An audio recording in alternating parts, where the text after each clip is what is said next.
Why, hello there, insiders and outsiders alike. Shams Nelson here from Pen and Blade. Whatcha? And in today's episode, we're going to be talking in this third episode of the Kobold's Guide to Worldbuilding series. We'll be talking about the third essay in this here booklet, and that one is called Inside Out and Outside In. All right, and it's a pretty simple concept, but I actually have it kind of made me reflect upon my own way of dealing with things, not even just in game design, but in life in general. So I'm gonna give you a little bit of my little life tutorial, I guess, which I'm gonna call the Innie Outie Method. Let's go ahead and call it that, the Innie Outie Method. But first, let's talk about what Chris Pramas here, I believe he's like 20-year veteran, 20 years of professional game design, and he's worked on the Greyhawk setting in 3rd edition and maybe even I'm not sure if earlier, but anyways, he's got a lot of experience, and so I think it'll be interesting to see what he has to say. So basically, the inside out method is starting from zoomed in. So this is the kind of method that you'll probably use if you're a dungeon master or if you're trying to start a game within a short period of time, is to design just what you need. You're gonna design the, if your thing's taking place inside a town, then you're just gonna design that one town, the surrounding area, and that's it. You can hint at other things here and there, but it's not going to be, if it's not directly relevant to your players, then it doesn't need to be fleshed out at all. All right? And then from there, let's say you start with a really cool town, and then you decide, oh, this town is gonna be on a river. And upstream from the river, there are some ogres that come and bother the town. And then you decide, okay, the ogres have their own society and they live here. And they've been at war with the lycanthropes and they live here. And so you're spreading out. You start from that one little village in the center and you just expand the world until it has reached, the size and the proportions you'd like it to. So that's the inside out method in a nutshell. Then we've got the outside-in method, all right? And actually, there's a pretty interesting essay on its own for just reading about this guy, what's his name? Chris's experiences working in the industry and some of the projects he's worked on. But I'm kind of trying to stick to the very practical, what you can take away and use in your own game design, setting design. So the outside-in method. The outside-in method is just the opposite. You're gonna start with a very large landmass, and then you're going to pick spots within that landmass to start to flesh out. So you're going to get the general world. You're going to say elves live here, dwarves live here, blah blah blah blah blah blah. And then these guys are friends with these guys are enemies with these guys, this and this. Then afterwards you say, all right, these guys are friends with these guys and the enemies with these guys. What if we put a town right here? Boom.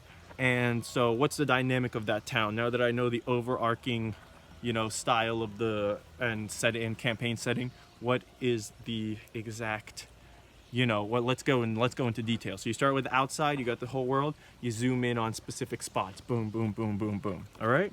And so that's a pretty cool method. That's what I seem to gravitate towards, but actually I kind of do both, and which is where I'm gonna get to the Innie Outie method right now, the Innie Outie philosophy of life.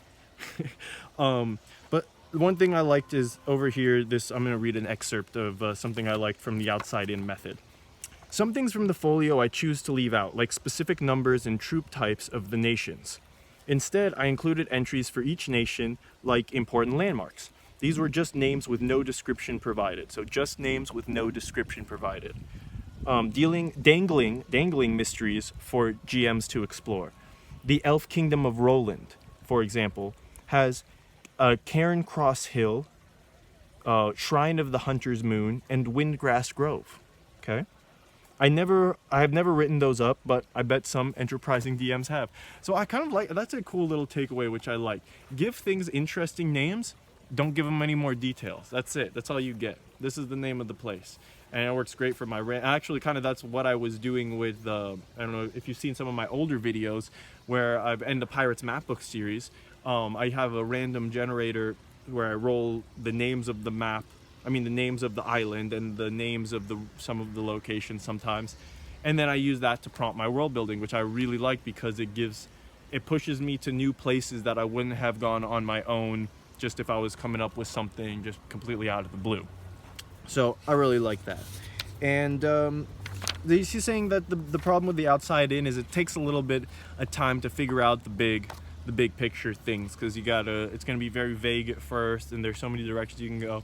But once you start dialing it down, and this is actually my own personal experience from working on this World of Chibu RPG, because I went from the outside in method, where I have this whole world designed, and I have a concept on a continent level of these different smaller continents had just in a short period of time smashed together due to geological movement, and now these societies that were isolated and had no ideas about each other are suddenly thrust together. That's the overarching concept, the big picture.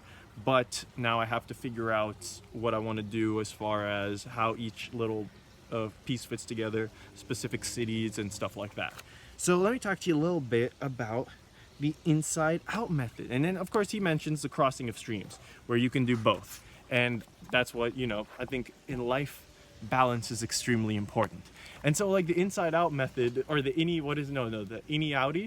Outie Method, Shams Nelson's patented Innie Outie Method for living your life good, is basically to take both an extremely zoomed in, detailed look at things, where you almost put on your blinders and you're just looking at that one thing and you're checking it out, and you maybe look over here and look over here, but you're looking in detail, and then to go and zoom out like that, and then look at the world from afar. So like in real life, I think this is like a method for real life, because I'll start from there, and then because I think like things that work within game design or within any kind of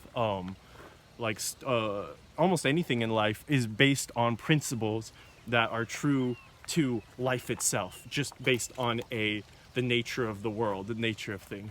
So I feel like to be happy in life, you can look at things two ways. You can either look at things from an extremely zoomed in perspective, or you can look at things from an extremely zoomed out perspective. I'm not going to fall over this time. So if you look at it from an extremely zoomed in perspective, usually in the moment, if you're living right now, what's directly around you, what you're directly engaged in, nothing in the future, nothing in the past, that's extremely zoomed in, you're going to be pretty chill, because unless you're being like physically tortured at that exact moment, there's probably nothing objectively terrible happening to you. So that's the zoomed in method. Also, if you zoom out super far and like let's say you zoom out a little bit, you're gonna look at your day. That might be stressful. What are we gonna do today, Let's say you zoom out a little further. We're looking at our week, maybe even our year. That could be stressful too. I don't know what I'm gonna do with my life. I need to make money. All right, but let's zoom out like way over there. And then let's look at our life from like this perspective of a millennia. Let's go ahead and do that and say, oh, anything that happens today, this week, or even in my entire lifetime is pretty much inconsequential from an objective point of view. And then you could say, all right, that's cool. If I mess something up, if something didn't go as planned, whatever. It's just a year. It's just a lifetime. On the scope of things, it's really not that big a deal. So how does this affect game design, huh? Good question. All right, so that's what I like to do, the kind of same thing. Zoom really far out and look at the world as a whole. What is the dynamic of this world? What are the different big continents? How do the big continents, like if you can describe an entire race of people or entire culture, an entire nation, can you describe them as aggressive? Can you describe them as benevolent or generous, Paint things in huge broad strokes. Of course there's going to be variations within each of these civilizations, each of these nations or whatever, but you can just take that big zoomed out approach and be like, zoop, that's here, this here, let's throw some of these guys in, boom. Then you zoom in really close and you're like, all right, so these guys are benevolent and generous. Okay, so how are they gonna express that? All right, let me look at one individual human being. All right, let's zoom in real far. Let's look at him, his life, and his family. What does he do when he wakes up in the morning? Where does he work? What are the people like? What kind of interactions does he have? What does he like to eat? What is he afraid of? What is the worst thing that happened to him this year? All these things can really inform like what that exact village is all about. And you can give it a lot of personality and nuance and love. Then, once you've done that, you're gonna zoom out again. And you're gonna say, all right, let me see something here. Now that we know about this little town, now it's so generous and stuff, how is that going to affect this bigger picture world?